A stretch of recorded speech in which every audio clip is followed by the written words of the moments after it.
When you have clothing in dresser drawers, the options are to leave them in the drawers or remove them and pack them into cartons.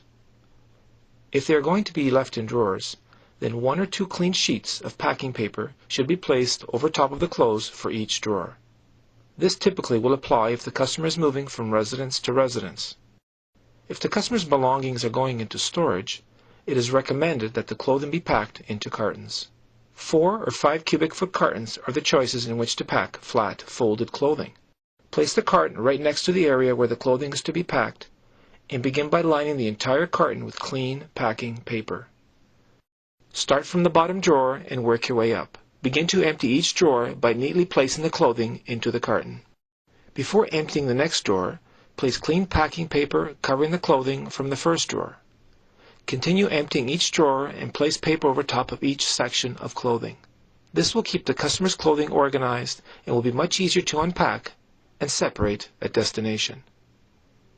It is also good practice to advise the customer as to how you are packing, especially if you are separating things in a carton. This will make it easier for the customer to unpack if they choose to do their own unpacking.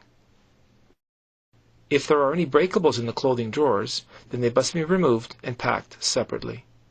A good practice is to have the customer present or at least discuss with the customer and get the customer's permission to open their drawers and pack their sometimes very personal clothing.